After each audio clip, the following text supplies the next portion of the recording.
പിതാവിന്റെയും പുത്രന്റെയും പരിശുദ്ധാത്മാവിന്റെയും നാമത്തിൽ ആമേൻ. വിശുദ്ധ മിക്കായേൽ മാലാഖയോടുള്ള പ്രാർത്ഥന.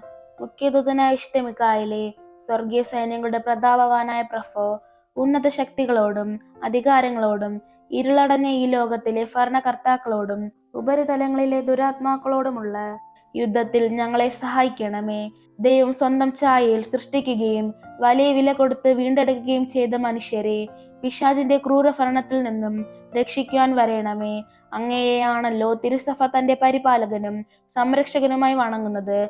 കർത്താവ് രക്ഷിച്ച ആത്മാക്കളെ സ്വർഗത്തിലേക്ക് കൂട്ടിക്കൊണ്ടു പോകുവാൻ നിയുക്തനായിരിക്കുന്നത് അങ്ങ് തന്നെയാണല്ലോ. ആകയാൽ ഞങ്ങളുടെ പാദങ്ങളുടെ കീഴിൽ പിശാചിനെ അടിമപ്പെടുത്തുവാൻ സമാധാനദാതാവായ ദൈവത്തോട് പ്രാർത്ഥിക്കണമേ. പിശാച് ഒരിക്കലും മനുഷ്യരെ കീഴ്പ്പെടുത്തുകയോ തിരുസഭയെ ഉപദ്രവിക്കുകയോ ചെയ്യാതിരിക്കട്ടെ.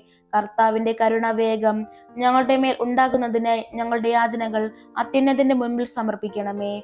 ദുഷ്ടജന്തുവും പഴയ സർപ്പവുമായ സാത്താനെയും അവന്റെ കൂട്ടുകാരെയും പിടിച്ചുകെട്ടി പാതാളത്തിൽ തള്ളിത്താഴ്ത്തണമേ. അവൻ മേലാൽ ഒരിക്കലും ജനങ്ങളെ വഴിതെറ്റിക്കാതിരിക്കട്ടെ. ആമേൻ. സ്വർഗസ്ഥനായ ഞങ്ങളുടെ പിതാവേ, അങ്ങയുടെ നാമം പൂജിതമാകണമേ. അങ്ങയുടെ രാജ്യം വരണമേ. അങ്ങയുടെ തിരുമനസ്സ് സ്വർഗത്തിലെ പോലെ ഭൂമിയിലുമാകണമേ. അന്നു വേണ്ടുന്ന ആഹാരം ഇന്ന് ഞങ്ങൾക്ക് തരണമേ. ഞങ്ങളോട് തെറ്റ് ചെയ്യുന്നവരോട് ഞങ്ങൾ ക്ഷമിക്കുന്നത് പോലെ ഞങ്ങളുടെ തെറ്റുകൾ ഞങ്ങളോടും ക്ഷമിക്കണമേ. ഞങ്ങളെ പ്രലോഭനത്തിൽ ഉൾപ്പെടുത്തരുതേ, തിന്മയിൽ നിന്ന് ഞങ്ങളെ രക്ഷിക്കണമേ. നന്മ നിറഞ്ഞ മറിയമേ, സ്വസ്തി, കർത്താവ് അങ്ങയോട് കൂടെ സ്ത്രീകളിൽ അങ്ങ് അനുഗ്രഹിക്കപ്പെട്ടവളാകുന്നു. അങ്ങയുടെ ഉദരത്തിൻ ഫലമായി ഈശോ അനുഗ്രഹിക്കപ്പെട്ടവനാകുന്നു. പരിശുദ്ധ മറിയമേ, തമ്പുരാന്റെ അമ്മേ, പാപികളായ ഞങ്ങൾക്ക് വേണ്ടി ഇപ്പോഴും ഞങ്ങളുടെ മരണസമയത്തും തമ്പുരാനോട് അപേക്ഷിക്കണമേ. പിതാവിന്റെയും പുത്രന്റെയും പരിശുദ്ധാത്മാവിന്റെയും നാമത്തിൽ ആമേൻ.